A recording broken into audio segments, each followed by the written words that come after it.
do you think the BBC does well in covering the evolution, and where could it do better? Oh, well, do you mean BBC Wales, or do you BBC mean Wales, my or BBC? in general?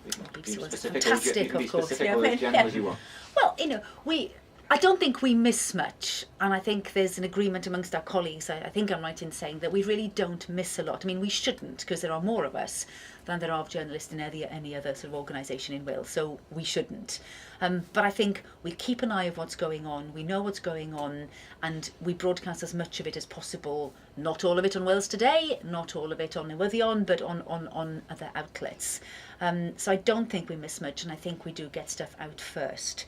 Long form, the longer programmes, the interviewing, the opportunity to scrutinise, I think that's there. I mean, do we go out enough and tell stories from the point of view of people and the effect it has on them and escape Cardiff Bay often enough? No, probably not, and the same goes for me. There will be clearly far more of that over the coming months, or otherwise I think people will be throwing bricks at the telly if they see me standing outside here every night. So, getting out and about is really important.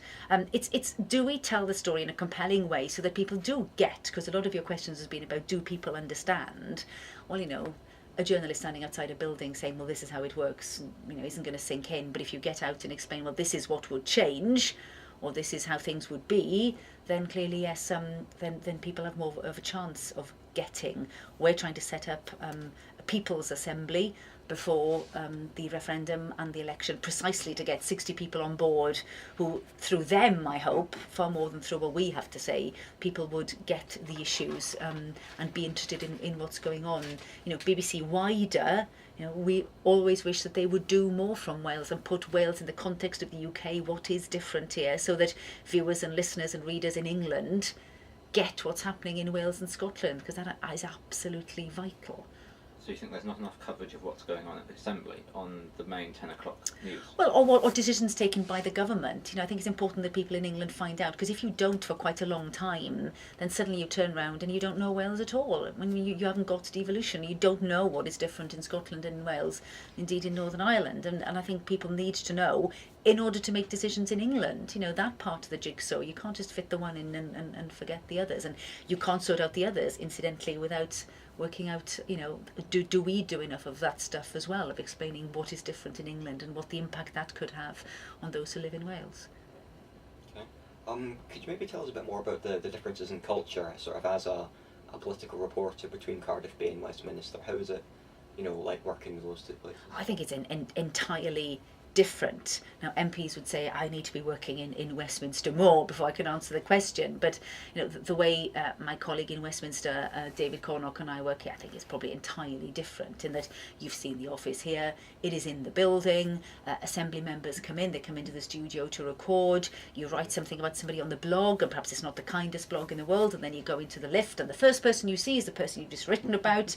There's that sort of transparency, if you like. You can't hide very much here.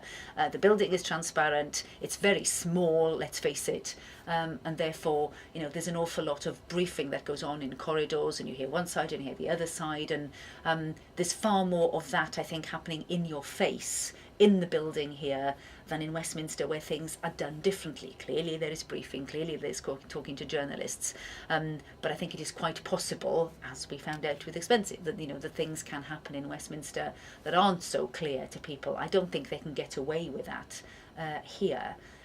On the other hand, what about the differences where my colleague would use quite a lot of the cut and thrust of Prime Minister's questions in his pieces, and use the arguments that go on in Westminster for the public to see, whereas we very rarely use what goes on in the chamber here, because, to be perfectly honest, it's not terribly exciting. We have assembly members sitting at their computers working away, using their time well, I am sure, but it doesn't make for great viewing and for great debate here. So we tend to do our pieces quite differently, I think. But I think there is a big difference, and those who have been MPs and are currently assembly members, or who were, talk about that huge difference, in that here, what you do and what you see almost is what you get, and you might not always like what you see and what you get, but it's there, and I think that is different to Westminster. I mean, interestingly now, of course, two coalitions, and seeing the decoupling going on here over the next few months, how that happens. Well, there's far more interest now, of course, in Westminster and from my colleagues in London as to how that happens. How does it work? Do these two parties remain bonded until the last minute, or do they start to say nasty things about each other? Do they say nasty things about some of their policies, but never about the personalities or the ministers, because that's not on? Or, how does it work? I think we will learn along with the politicians who are doing it. But as I say, it'll be there for you to see, because that's the sort of institution that it is.